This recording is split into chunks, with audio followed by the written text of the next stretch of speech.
안녕하세요. 안녕하세요. 더운 여름 어떻게 건강하게 잘 지내셨어요? 오늘 일단 오늘 이번 학기 진행하게 되는 마리아론에 대한 전반적인 개요를 알려드리도록 하지요. 마리아론은 일단 가장 중심이 되는 것이 마리아에 관한 교회의 가르침, 교의라고 말을 합니다. 그래서 교의에서 가톨릭 신학은 마리아에 대한 기본적인 4가지 믿을 교리가 있어요. 그래서 그 4가지 믿을 교리가 어떻게 생겨나게 됐나 하는 그 배경과 그리고 그 내용이 뭔지 이해한 다음에는 오늘날 이 교리가 우리 신앙생활에 어떤 영향을 미치는지 이런 것들이 중심축이 되겠고요. 그 교리에 들어가기 전에는 성서적인 바탕으로 성서 텍스트에서 마리아에 관한 구절들에 대한 해석이 있습니다. 그래서 가장 먼저는 본문에 나타나는 성서 텍스트에서는 마리아에 관해서 어떤 그 원문들이 있는지를 살펴보는 성서학이 있겠습니다. 그리고서는 그것에 대한 해석이 들어가게 되니까요. 성서 신학적인 접근이 있겠습니다. 그래서 먼저 성서를 살펴보고 구약과 신약 성서를 두루 통틀어서 전체적인 그 텍스트를 볼 겁니다. 그리고는 교회 신학에서 말하는 그 마리아에 대한 4가지 교의 배경과 그리고 그 의미에 대해서 탐구하는 시간을 가지겠습니다. 시대적인 변천과 더불어서 마리아에 대해서 이해하는 방식이 굉장히 크게 2가지 흐름으로 나타나게 되는데요.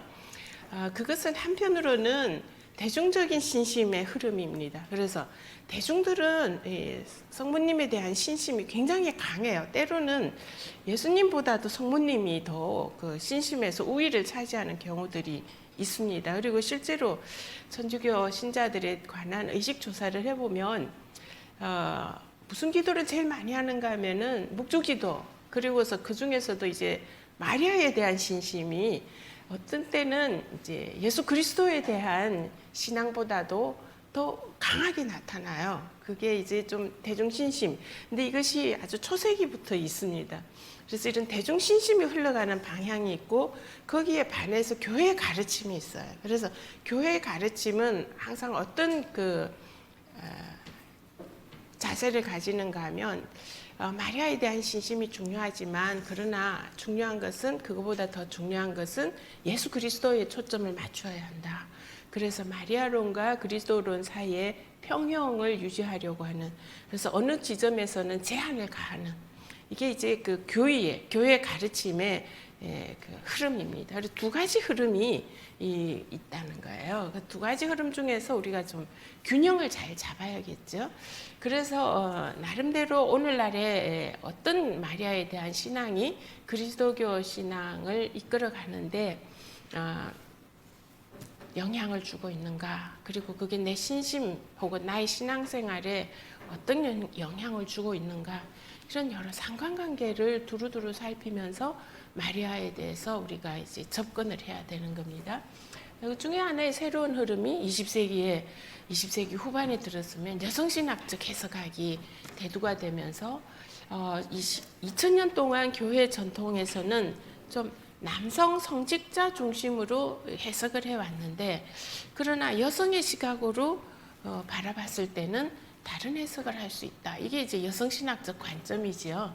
그래서 이런 여성신학적 관점이 오히려 남성 중심적인 해석의 균형을 잡아주는데 신학적으로 도움이 되니까 여성신학적 관점에서 많은 토론을 하게 됩니다. 또 문제 제기도 일어나게 되죠. 그래서 여성신학에서는 마리아에 대해서 어디에 초점을 맞추는지 그런 좀 시각 조정이 필요하겠습니다. 그리고 2차 바티칸 공의회에서는 교의의 흐름을 하나의 현대신학적 흐름으로 잡아주는데 그 중에서 중요한 개념들이 나타나게 되고, 지난 학기 우리가 교회론을 하면서 맨 마지막 장에 마리아론을 이번 학기로 넘겨놓은 부분이 있어요. 그래서 그런 부분들을 함께 같이 다루다 보면 마리아에 대한 좀 균형 잡힌, 그리고 또 내 나름의 나에게 의미가 있는 마리아론을 탐구하시게 될 겁니다. 자, 강의 주제는 이렇게 다루게 되고요. 교재는 이거는 조규만 지금 주교님인데 예전에 신학교에 교수로 계실 때 마리아론을 강의하면서 그것을 잘 엮어놓은 책이라고 저는 생각이 듭니다. 왜냐하면은 마리아론에서 다루는 모든 주제들을 이렇게 책 한 권으로 상세하게 엮어놓았기 때문에 우리가 성서와 교회 전통에서 마리아에 대해서 어떻게 가르치고 있는가 하는 것을 이 책 한 권을 잘 읽으면 그러면은 공부하는 측면에서 아주 유용한 책입니다. 그래서 이게 이제 중심 교재가 되겠죠. 그러니까 우리가 뭐 마리아론에 대해서 전통적인 가르침에 비해서 오늘날에는 나는 이런 이야기를 하고 싶다. 그러면 일단은 교회에서 지금까지 어떻게 가르치고 있는지를 정확하게 잘 알아야 됩니다. 그래야지 그걸 바탕으로 해서 새로운 의견을 낼 수가 있기 때문에 그래서 우리가 공부를 할 때는 일단 지금까지의 어떤 해석들이 그리고 교회 가르침들이 있는지를 좀 잘 공부할 필요가 있습니다. 그런 지식적인 측면을 이제 제가 강의를 통해서 좀 알려드리는 것이죠. 그리고 제가 강의에 다 담지 못하는 내용들은 이제 이 책을 참조하시면 언제라도 마리아론에 대해서 나름대로 여러 가지 의견들을 내실 수가 있겠습니다. 그래서 내가 이 부분에 대해서 궁금하다 그러면 이제 찾아보시면 되죠. 구약 성서에서 뭐라고 이야기하는지, 마리아 교회에서는 어떤 신학적 배경에서 이런 교회가 생겨났는지, 2차 바티칸 공의에 오게 되면 마리아로는 어떻게 그 초점이 바뀌어지는지 이런 내용들이 아주 잘 정리가 되어 있습니다. 이 책과 그리고 이제 우리가 수업 시간에 강의록처럼 쓸 수 있는 것이 바로 이제 손일송 신부님이 쓰신 글인데요. 어제와 오늘의 성모 마리아. 그래도 교회신학적인 관점을 잘 정리하고 앞부분에 이제 성서 텍스트에 나오는 마리아를 또 이야기를 해줍니다. 그래서 가장 중요한 이제 이 책에서 다루는 내용 중에 좀 핵심적인 요소를 간추려서 강의로처럼 우리가 쓸 수 있는 자료는 바로 손일송 이분도 이제 주교님 되셨죠. 마리아를 잘 연구하면 주교가 되나 보다 이런 생각도 좀 들어요.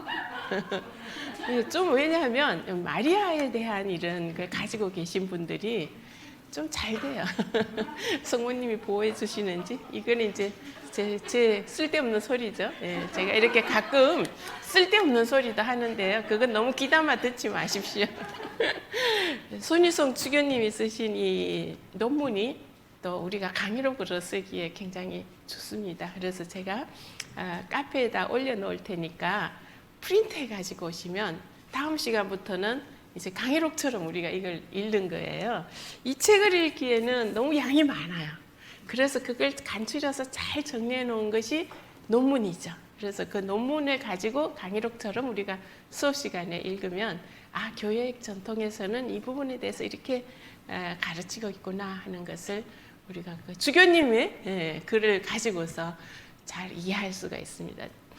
제가 이렇게 주교님이 되시는 분들을 유심히 관찰을 해보니까요.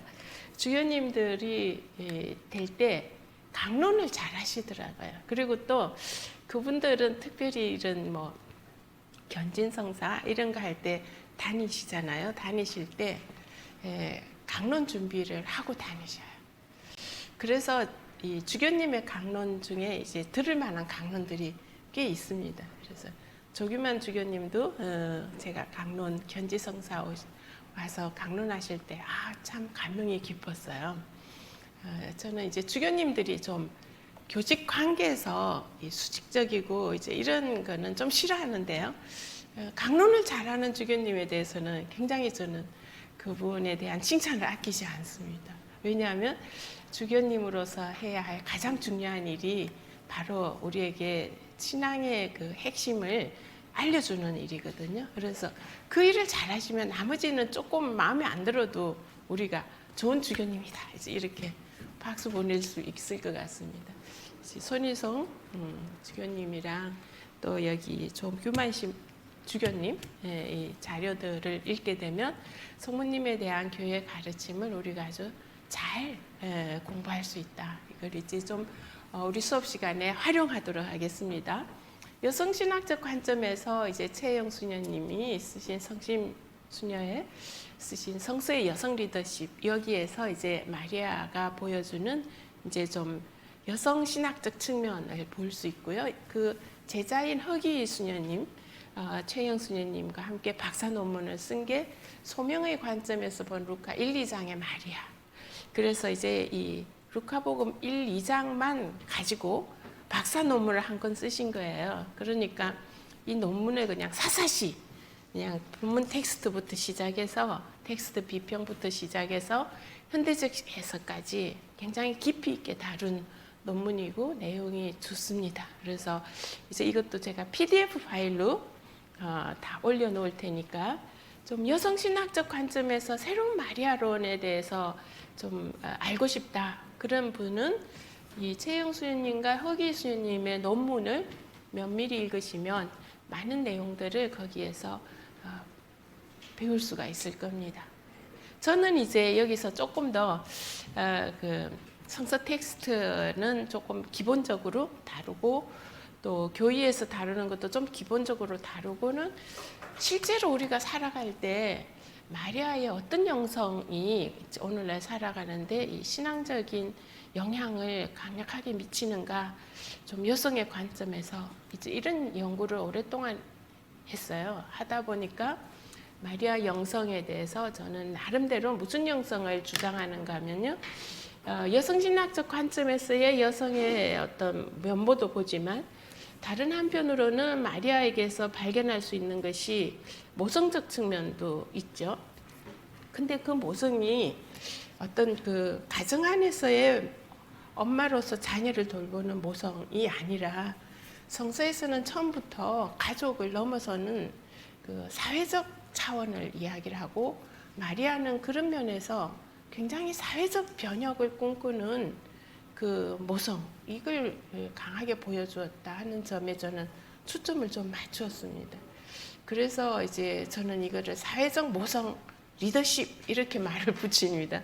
그러니까 마리아가 우리에게 보여주는 오늘날에 있어서 좀 두드러진 면모, 우리가 좀 본받아야 하는 면모는 모성 리더십을 발휘하는 것인데 그것이 개인의 어떤 사적인 영역이 아니라 사회적 영역으로 가서 우리 사회를 하느님 나라로 변혁시키는데 주역의 역할을 하는 것이었다. 이런 지점으로 저는 이제 좀 해석을 해요. 좀 뭐라 그럴까요? 뭐 싫어하는 사람이 많겠죠. 그러다 보니까 제가 그 주장을 한 논문들이 그다지 뭐 신학적으로 주목을 받거나 또 그것에 대해서 궁금해하는 사람은 없어요. 없는데 이제 그것이 저에게는 굉장히 그 의미가 커요. 왜냐하면은 제가 신학을 공부하고 최종적으로 이르는 지점이 그래서 나는 어떻게 살아야 되는가 하면 내가 하느님을 믿는 신앙인으로서 사회적 모성 리더십을 발휘하는 게 오늘날 하느님의 뜻을 내가 실현하는 길이구나 하는 데 대한 해답으로 그걸 이제 얻었기 때문에 저에게는 굉장히 의미가 크죠. 그리고 이제 그런 문제에 대해서 고민하는 분들에게 함께 그런 문제들을 가지고 토론할 수 있어요. 이야기할 수 있고 토론할 수 있죠.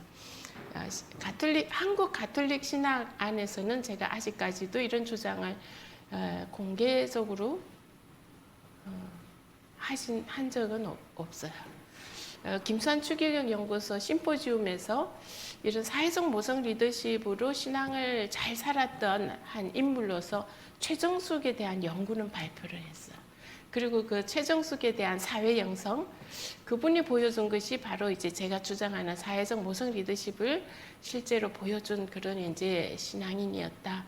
이런 주장은 학술지에도 내서 신학 전망에 아주 좋은 점수로 통과가 돼서 신학 전망에는 실렸어요.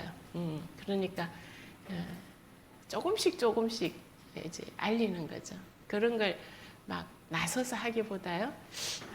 이런 좀 다른 생각을 하는 것도 우리가 한번 같이 생각해 볼 수 있지 않겠느냐 하는 의미로 항상 새로운 시도들을 해보는 것. 이게 좀 신학을 하면서 재미이기도 해요. 그렇지만 이제 처음에 이런 주장을 할 때는 조심스럽기도 하고 또 호응도도 없으니까요.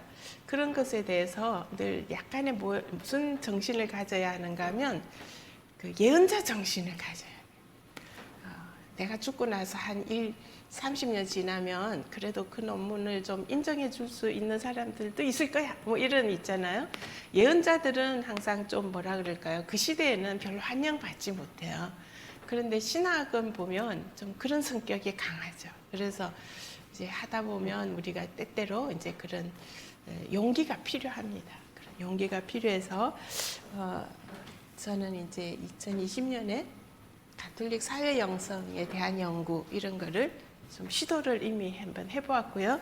그것을 발표하기 전에 낸 책이 이제 사회적 모성 리더십이라는 책이 있어요. 그래서 이 사회적 모성 리더십에서는 이제 오랫동안 제가 교회 안에서의 어떤 그 남녀에 대한 생각들, 말하자면 가장 첫 출발점은 뭔가 하면은 하느님은 남자와 여자를 당신의 모습으로 창조하셨다. 만인평등 사상이거든요. 만인평등 사상이 그리스도교의 원천적인 바탕인데, 그런데 이제 내가 살아가는 현실에서는 남녀 차별을 겪는단 말이죠. 자라면서 제가 그다지 차별을 느끼지는 않았는데 결혼하면서 느꼈어요. 결혼을 딱 하니까 다음날 눈 떴을 때 남자는 가만히 앉아 있고 여자는 밥을 해야 되는 거예요. 그런데 그게 좀 같이 가정을 이루면 한 번씩 바꿔서도 해볼 만 하잖아요. 그런데 평생을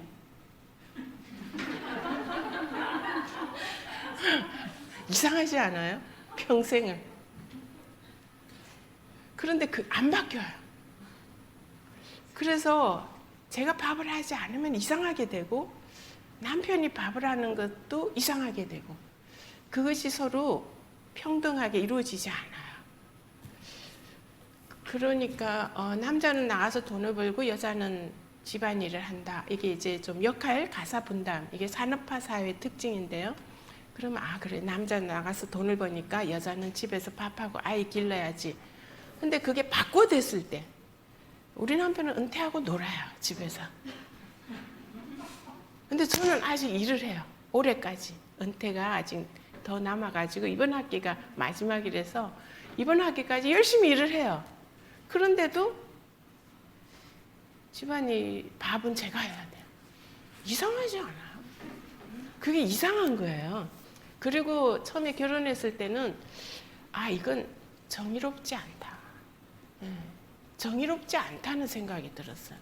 이 남녀의 역할이 구분이 되어 있고 그리고 여자에게만 주어지는 것을 너무 당연시하고 이것이 서로 이렇게 왔다 갔다 할 때는 사람들이 불편해해요. 교회 안에서도 마찬가지죠. 좀 제가 한번 놀랐던 경험을 얘기하면 주교회의에 이제 위원회 소속이 돼서 그 위원회 주교회의 위원회에 가서 회의를 하는데요. 주교회 그 좋은 건물 있잖아요, 중곡동에. 그래서 이제 위원들이 쫙 모이면 대략 한 10명에서 15명이 이제 위원회 구성이 돼서 주교님, 성직자, 수도자, 평신도, 남녀 이렇게 구성이 되거든요. 그렇게 해서 이제 같이 모였는데 어느 날 그 간식으로 사과가 나왔어요. 그랬더니 신부님이 그걸 저 앞에다가 칼이랑 딱 갖다 놓으시는 거예요. 되게 당황했어요. 네. 여기서는 내가 사과를 깎는 사람인가? 네. 근데 너무 당연하게 아무도 그것에 대해서 이상하게 생각 안 했는데 저만 이상하게 생각하는 거예요. 내가 왜 여기서 내가 사과를 깎아야 되지? 나는 회의에 참석하러 온 사람인데? 그런 것들이 말하자면 좀 저는 정의롭지 않다는 생각이 들었어요. 그래서 이제 그런 문제에 관심을 가지고 정말 우리가 그리스도교인으로서 그것이 너무 하느님의 뜻이라면 따라야죠. 근데 하느님의 뜻은 그게 아니라 누구나 하느님의 자녀로서 남녀 똑같이 만드셨다고 당신의 모습으로 존엄한 모순인 거죠. 그러니까 우리의 현실과 그리고 그리스도교 사상과 이게 자꾸 충돌이 되니까 그게 저는 궁금했어요. 어느 것이 옳은 것인지, 내가 그럴 때 조용히 사과를 깎아야 하는지, 아니면 그 문제에 대해서 하느님이 나한테 그러라고 하지 않았는데요 라고 말을 해야 하는 건지, 하느님의 뜻이 과연 무엇인지 그런 것들에 대해서 늘 질문이 생기는 거죠. 그래서 그런 질문들에 대해서 이제 자꾸 질문을 가지고 신학을 공부하다 보니까 여성적인 관점도 생기게 되고요. 그런 관점에서 우리 현실을 보면 자꾸 궁금해져요. 그러니까 자꾸 궁금증이 생기니까 들여다보고서는 어느 것이 옳은지 자꾸 제가 접근을 하게 되고 그런 걸 하나하나 풀어가는 과정이 되게 재미있었어요. 그래서 신학을 공부하는 것은 아무 문제가 없는 사람들은 사실 신학을 안 하는 것도 좋아요. 왜냐하면 정말 잘 살고 있잖아요. 하느님을 믿으면서 아무 문제가 없이 잘 살고 있으니까 괜히 신학을 해봐야 맨날 문제 제기만 하니까요. 머리가 아파요. 그래서 안 하는 것도 좋아요. 그런데 계속 궁금증이 저처럼 생기는 경우, 이게 지금 하느님 뜻이 맞나? 원래 하느님이 이렇게 만드셨나? 내가 이렇게 하는 것이 신앙의 올바른 행동인가? 이런 것에 대해서 질문이 생기면 신학을 해야 돼요. 왜냐하면 그 질문에 대해서 신부님에게 물어보면요, 답을 신부님의 주관적인 관점에서 혹은 지금까지 교회에서 가르치는 대로 알려주기 때문에 여전히 질문이 남아요. 그래서 그런 것들을 가지고 씨름을 하는 거죠. 예, 이게 정말 하느님의 뜻인지 아닌지에 대해서 이제 씨름을 하는 과정이 이게 좀 신학 안에는 있습니다.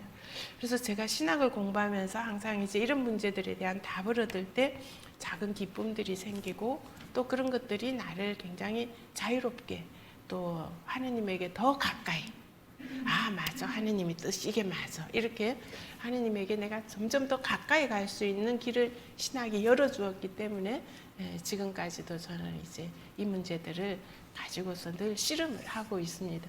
이런 질문이 있는 분들은 신학을 공부해야 돼요. 이런 질문이 있는데 꾹 참고 그냥 사시잖아요. 나중에 어떻게 되겠습니까? 질문에 대해서 내가 답을 알지 못하는데, 그런데 이제 수도원에서 이렇게 하라 그러니까 하고 교회에서 이렇게 하라 그러니까 하고 그래서 무작정 따라가요. 질문을 덮어두고. 그러면 어떻게 될까요? 이제 그런 것들을 스님들이 이제 생각해 보셔야 됩니다. 그래서 제가 이제 교재로 이제 이 마리아 은총의 어머니하고 2차 바티칸 공예 문헌 중에 뒷부분, 그것은 우리가 반드시 좀 알아야 되는 지식적인 측면에서 교재로 다루었고, 참조 논문에서는 손희승 주교님의 이제 이 논문이 기본적인 교재가 되겠고, 나머지는 우리가 이제 질문을 하면서 접근해가는 새로운 방식의 마리아론이 되겠습니다.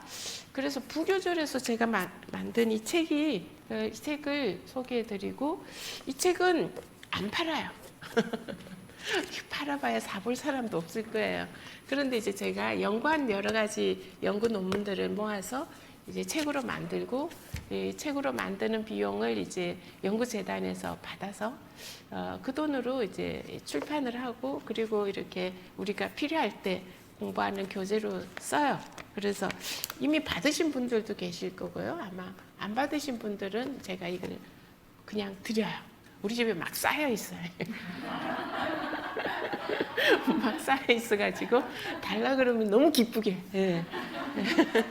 그래서 여기 계신 분들에게는 제가 다음 시간이든 이제 책을 드리면, 그러면 이제 이 책은 논문을 중심으로 구성이 되어 있어서 친절하지 않아요. 논문은 친절하지 않아요. 그러니까 이 책은 굉장히 친절해요. 그런데 손희승 주교님의 논문은 친절하지 않아요. 논문은 굉장히 이렇게 컴팩트하게 쓰고요. 그리고서는 이제 웬만한 거는 전제를 하고 막 넘어가요.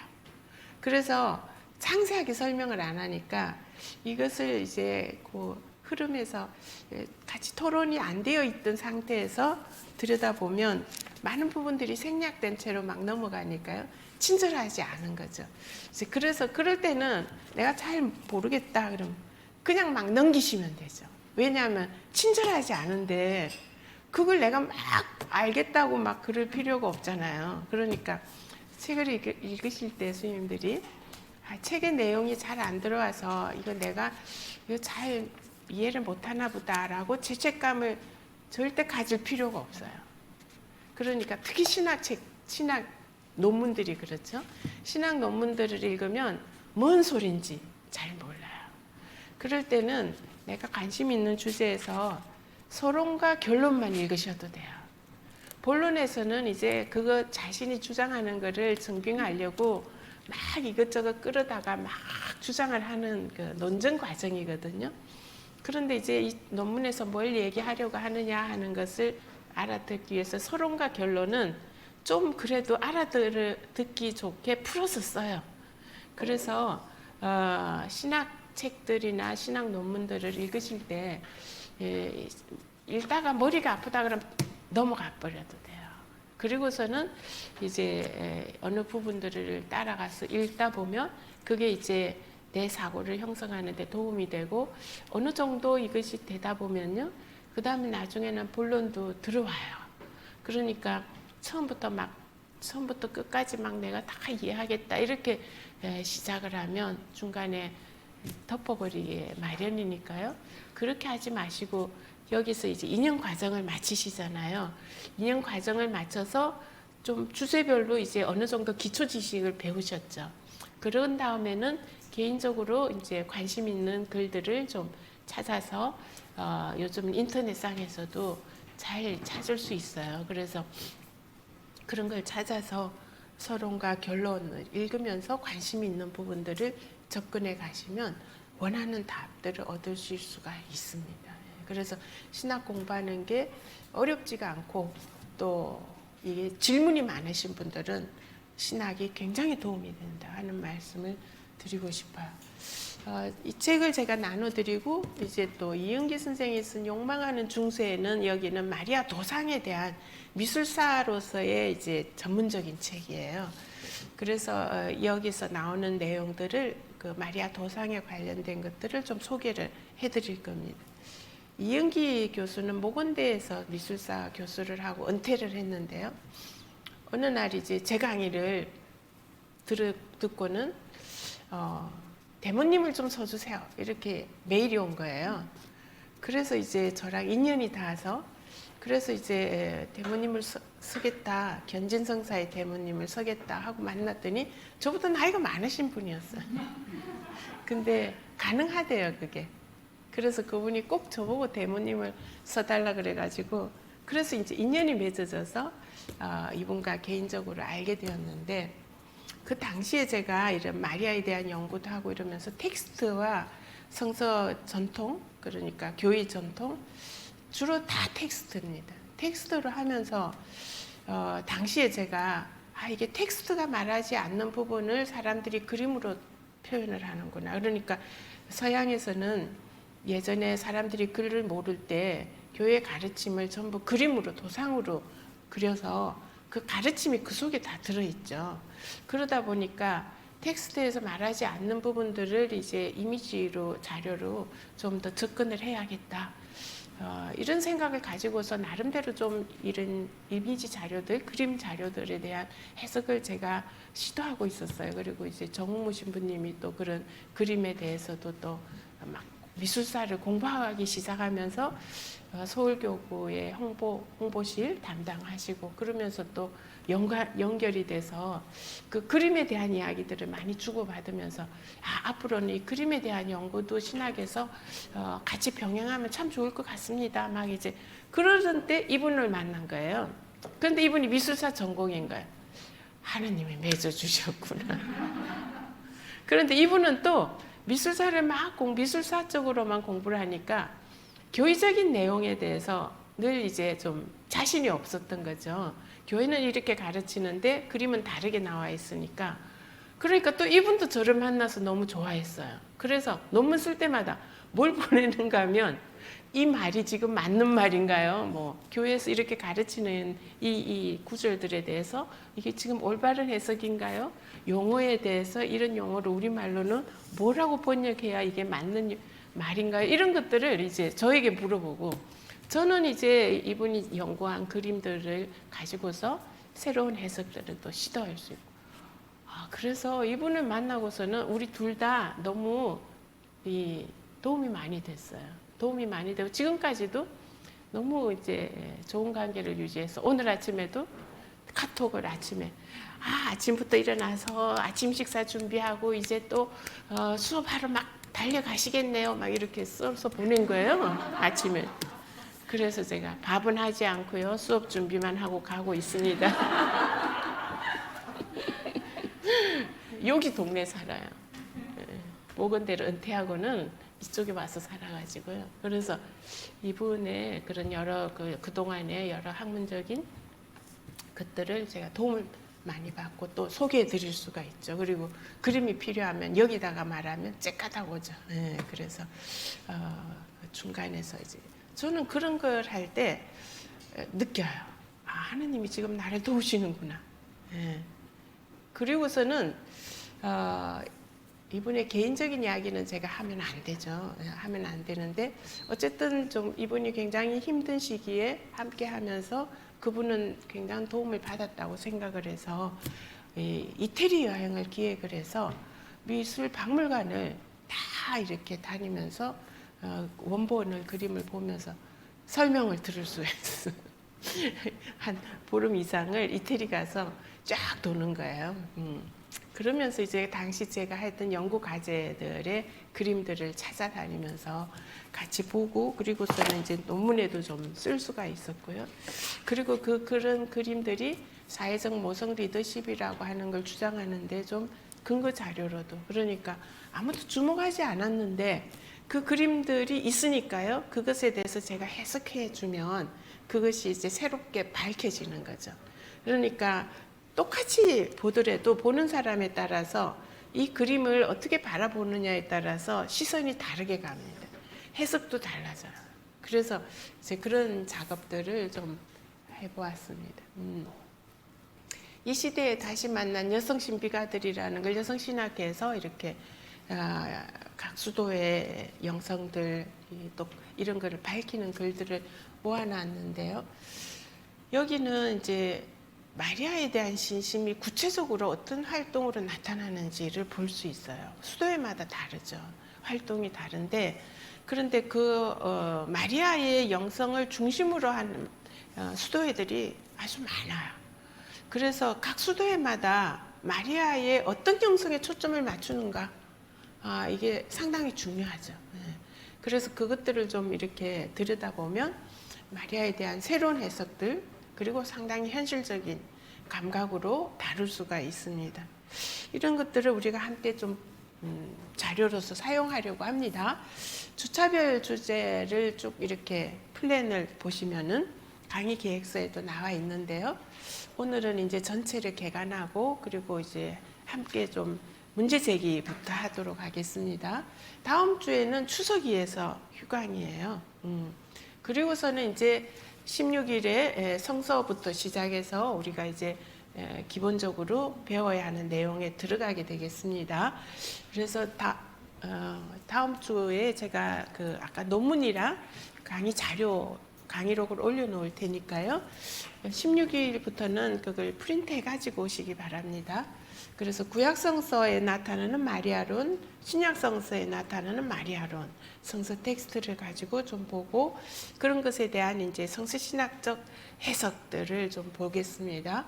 그리고 나서 교회신학에서는 4개의 기본적인 교의들을 이렇게 제가 플랜에는 4가지를 다른 날짜로 나누어 놨는데요. 사실 강의를 할 때는 이 4가지 교의들의 이제 이 전체적인 흐름을 보면서 주제가 딱 그날 하루에만 해당하지는 않고요. 교의적 흐름을 4번에 걸쳐서 이렇게 보겠습니다.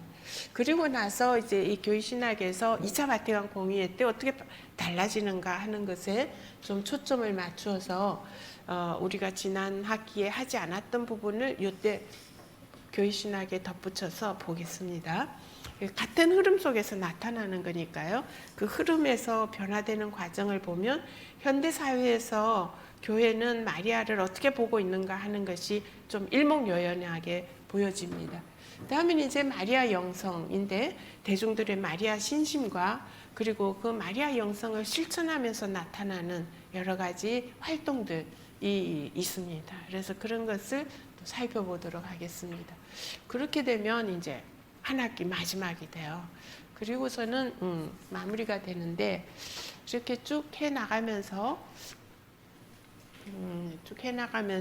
이제 함께 이제 작업하셔야 되는 부분들을 포인트가 3가지 포인트. 지난 학기에는 2가지 포인트를 제가 제시를 했는데요. 이번 학기에는 2가지 포인트입니다. 나는 마리아를 어떻게 생각하는지를 먼저 생각하셔야 돼요. 나에게 마리아는 어떤 분인가?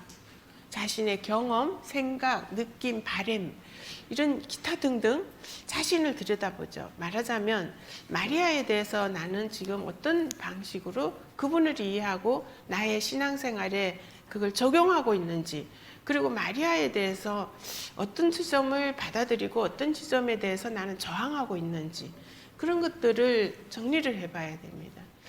마리아로는 굉장히 폭이 넓고요. 그리고 이것이 굉장히 입체적이에요. 다양한 요소가 다 들어 있습니다.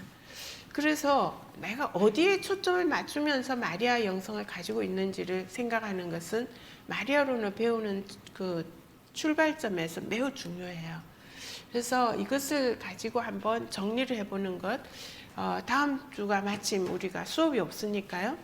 그 다음 주까지 한 2주간 정도 시간을 가지고서 개인 기도나 묵상 시간에 마리아에 대한 것을, 자신과 관련된 것을 잘 정리를 해봅니다. 이것은 학기말 보고서를 쓸 때 서론에 해당합니다. 그래서 지금부터 그 작업을 하는 거예요. 학기말에 가서 보고서를 이걸 쓰라 그러면 못 써요. 그런데 이것을 우리가 이제 공부 시작하면서부터 그 생각을 계속 하는 거죠. 나에게 마리아는 어떤 존재인가? 지금 이렇게 대략 정리를 해놓으면 학기말 보고서 쓸 무렵 서론을 쓸 때 잘 쓰시게 됩니다.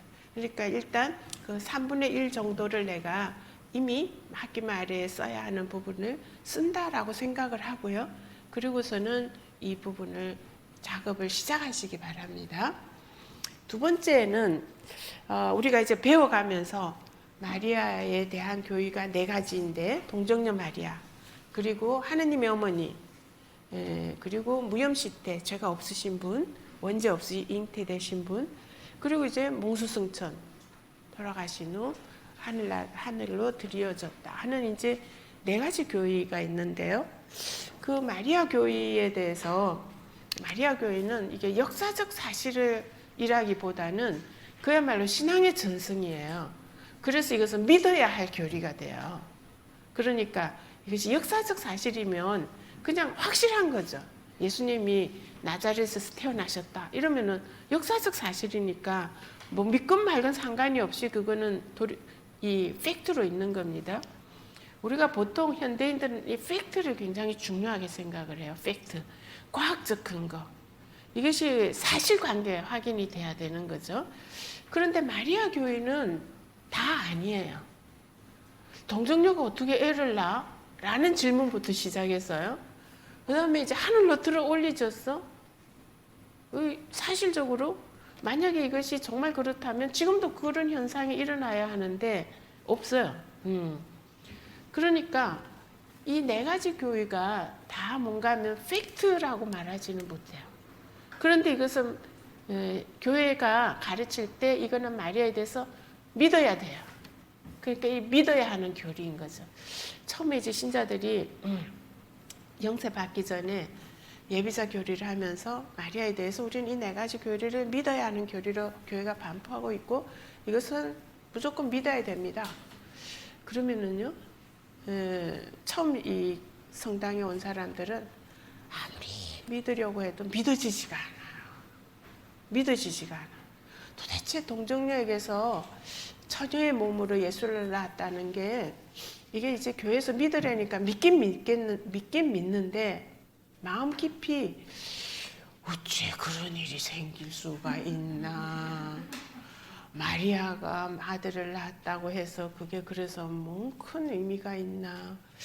나는 남자랑 이게 뭐 있어야만 아이를 낳았는데 성모님은 나랑 완전히 격이 다른 신적인 존재였나. 막 이제 막 별의별 생각을 혼자 다 하면서요. 그러면서도 이게 확 안 와닿는 거죠. 그러면 이제 고민하다가 신부님한테 가서 이제 영습 받기 전에 신부님 그런데 말입니다.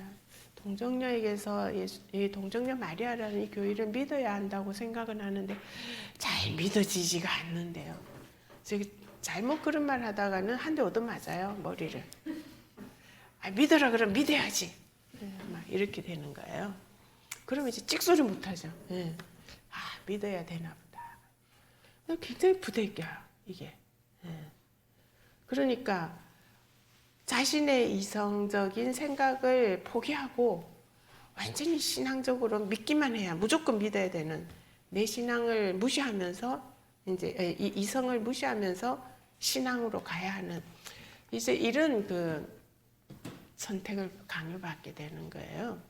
그래서 그거를 그냥 내 이성을 무시하면 무시할수록 더 순수한 신앙이 돼서 열심한 신자가 되는 쪽을 사람들이 이제 선택하게 되는 거예요. 성당에 나와서 열심히 이제 이 봉사하고 이런 분들은 보면 뭐 생각 좀 하려 그러면 그냥 믿어 이렇게 얘기해요.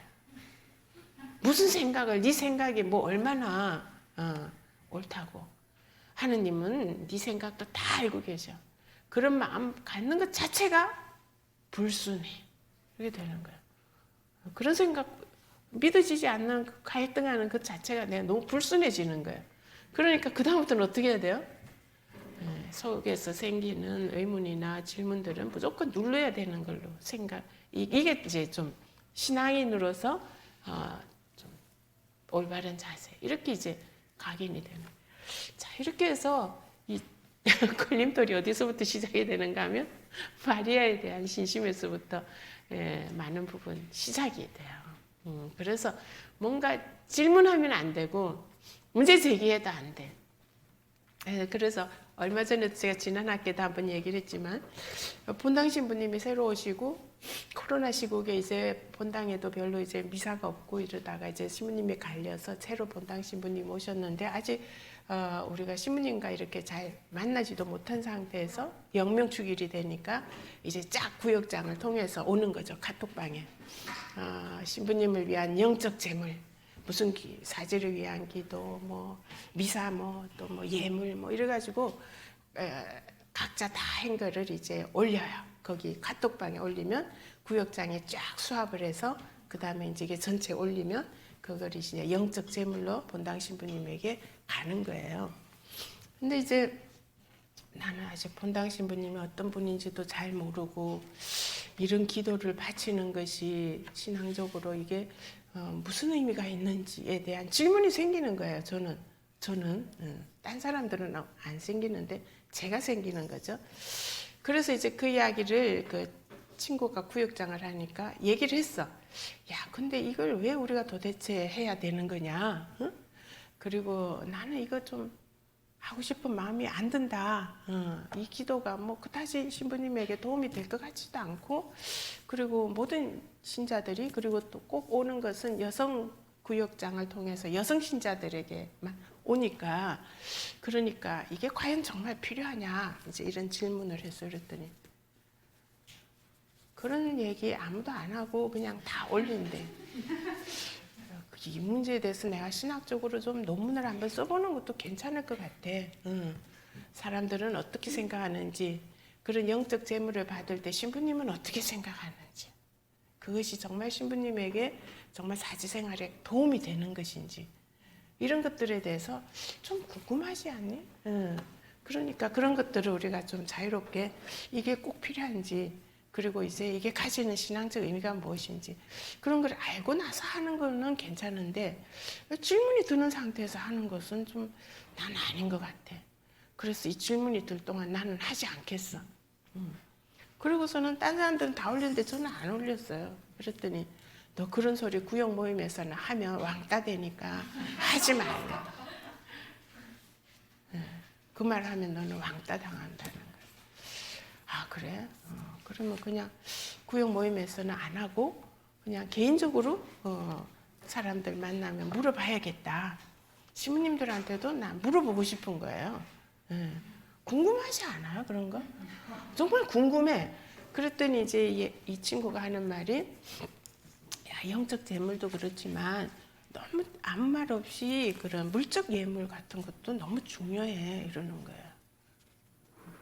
그래서 신부님한테 얼마를 드려야 되는데 이랬더니 얘가 구역장이니까 신부님들이 성당을 떠나서 다른 본당으로 갈 때는 거의 1억쯤 드려야 돼. 놀래가지고 제가 그런 돈이 어디서 나오니 막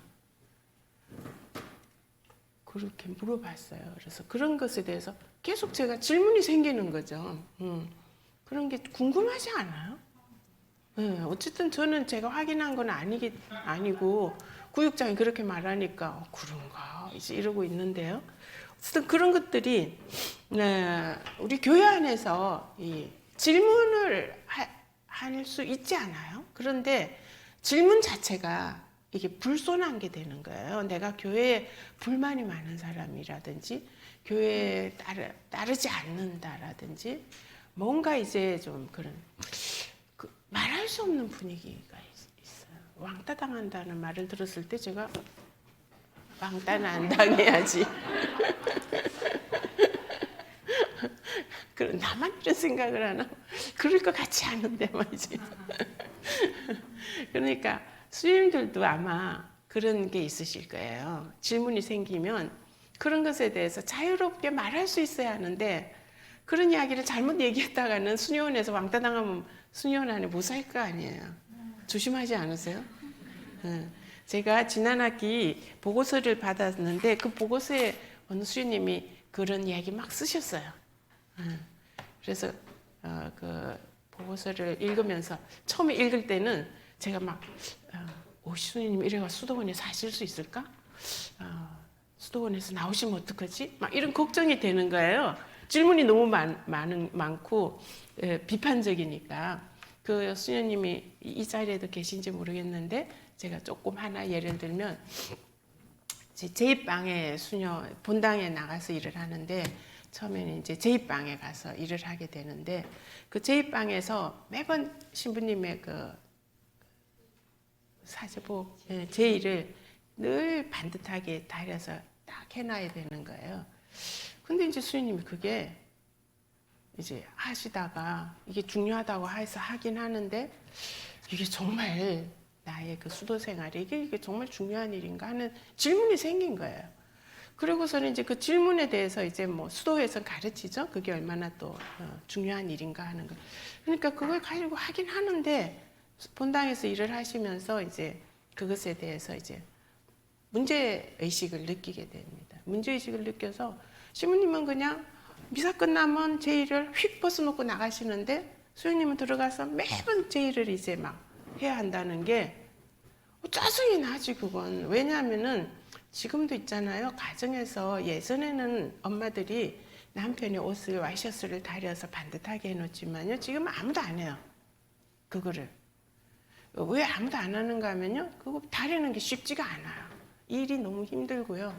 그리고 왜 맨날 여자가 남자의 와이셔츠를 다려야 돼요?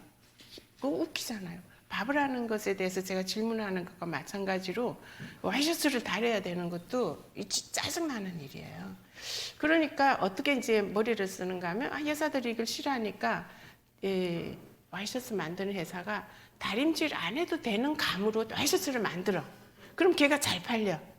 그래서 이제 지금은 그냥 빨아서 쓸 수 있는 걸로 많이 대체가 됐고요. 그 다음에 이제 이 와이셔츠를 다리는 게 싫으니까 세탁소에서 어떻게 되는가 하면요. 세탁소에서는 와이셔츠를 1,000원에 데려주는 거예요. 그 대신 이제 다른 옷들을 많이 가져오는 거죠. 그러니까 서비스 품목이 된 거예요, 와이셔츠가. 그러니까 이제 가정에서는 와이셔츠를 전부 세탁소 보내버려요. 1,000원이면 다려주고 또 너무 잘 다려. 내가 다리는 것보다 훨씬 잘 다려. 그러니까 와이셔츠를 무조건 다 보내는 거예요, 세탁소로. 지금 그렇게 세상이 바뀌었어요, 세상이. 그러니까 예전에 집에서 아내가 와이셔츠를 다리던 시대에는 수녀님이 제의를 다리는 것이 이상하지 않았어요. 왜? 그냥 그 시대에는 그게 통용되는 것이었으니까요. 그런데 지금 바깥에서는 아무도 와이셔츠를 안 다리는데 이 제2방 수녀만 되면 제의를 다려야 돼. 그러면 수녀님이 그걸 어떻게 느끼시겠어요? 밖에서 하지 않던 또 젊은 수녀일수록 그 일에 대해서 가치를 못 느끼는 거예요. 이걸 왜 해야 되지? 이게 정말 내 신앙생활에 중요한 일인가? 하느님은 제2방 수녀가 맨날 이걸 다리기를 원하고 계실까? 이런 생각을 당연히 하게 되는 거죠. 그런데 그것을 과거의 교회의 어떤 관행으로 생각해서 그건 당연히 해야 되고 여기에 신앙적 의미를 막 부여하고 이제 거기서 일어나는 갈등 관계 있잖아요. 이거 해결하지 않으면요 수녀원에 절대 성소자 늘지 않아요. 왜? 그 본당에서 보거든요. 젊은 여자들이 보는데 수녀님이 맨날 제2방에서 제이만 다리고 있어. 수녀가 되면 저렇게 제이를 다리고 신부님은 휙 벗어놓고 나가는 거구나. 누가 가겠어요? 아무도 안 가요. 그러니까 성소가 줄어든다는 것은 지금의 수도자들이 하느님의 뜻에 맞게끔 오늘날의 현실에서 그 모습을 잘 보여주지 못하는 것도 있다는 거예요. 그러니까 그런 문제들을 굉장히 작은 문제인 것처럼 보이지만 굉장히 근본적인 문제죠. 이런 것에 대한 이제 질문 우리가 해볼 수 있다. 그리고 충분히 그런 것에 대한 문제 제기를 할 수 있어야 하는데 수녀님이 그런 문제 제기를 하면 어떤 일이 벌어질까요? 각자 수녀원에서 한번 생각해 보시기 바랍니다. 그리고 이제 세 번째 과제가 이제 이것이 앞으로 이 시대에 마리아론이 내 신앙생활에 의미를 가지려면 어떤 마리아론이 제시되어야 되는지 이것이 이제 세 번째 차원이죠. 세 번째는 개인적인 해석, 상상력, 개인적인 바람 얼마든지 쓰실 수가 있죠. 두 번째는 우리가 배우는 내용이기 때문에 성서와 그리고 이제 교의적인 내용에서 신학적인 내용을 우리가 잘 이해해야 됩니다. 그리고 이번의 과제는 배운 내용을 잘 정리해야 되는 거죠. 세 번째가 이제 내가 생각하는 새로운 생각들. 자, 문제 제기가 1번에 있고요. 3번에 와서 자신의 문제를 해결해야 되는 겁니다. 그리고 그 사이에 2번을 내가 배우면서 처음에 문제 제기했던 것에서 해결 방안으로 가는데 도움을 주는 자료들이죠. 그래서 1, 2, 3의 양태로 생각을 발전시켜 나가기를 바랍니다. 자, 그래서 오늘 우리가 할 수 있는 것은 1번 과제예요. 1번 과제를 같이 해볼 텐데요. 좀 쉬었다 할까요? 네, 쉬었다가 1번 과제를 그룹으로 좀 모여서 할 거예요. 그 전에 다른 분들이 어떻게 하셨나 하는 걸 소개를 좀 해드릴게요. 그러면은 이게 마중물이 돼서 내 생각을 좀 막 이렇게 자극을 시켜요. 이렇게 생각하시는구나, 다른 분들. 2018년도에 마리아론 할 때 쓰신 그 과제에서 제가 한두 분 정도 같이 여기 자료 가져왔고요. 또 지난 학기 아까 그 제2방 그거 문제 제기하신 수녀님 글도 제가 조금 같이 읽도록 하겠습니다. 그렇게 해서 좀 다른 분들의 생각을 먼저 읽고 그 다음에 그룹으로 나누어서 한 3명, 4명 정도 모이시면 좋아요. 3명, 4명 정도 그룹으로 모이셔서 그 토론 자료라고 제가 써놨잖아요. 거기에 대략 이제 서너 분 모이셔서 생각들을 나누다 보면 또 생각이 나요. 또 얘기를 시작하다 보면 처음에는 아무 할 얘기가 없었는데요. 얘기를 하다 보면 막 무궁무진 나오실 거예요. 그래서 그렇게 다른 사람의 얘기도 들어보고 또 내 얘기도 하고 그러는 시간으로 구성을 해보았습니다. 그래서 이번에 성모 마리아는 나에게 어떤 분인가 하는 이야기 나누는 것 하고요. 그리고 앞으로 해야 하는 과제도 제가 밑에 써놨으니까요. 그런 생각들을 한 학기 동안 쭉 같이 발전시켜 나가서 학기말 보고서에서 딱 자기의 글을 하나 완성시키는 걸로 이렇게 가겠습니다. 괜찮을까요? 네, 좋습니다.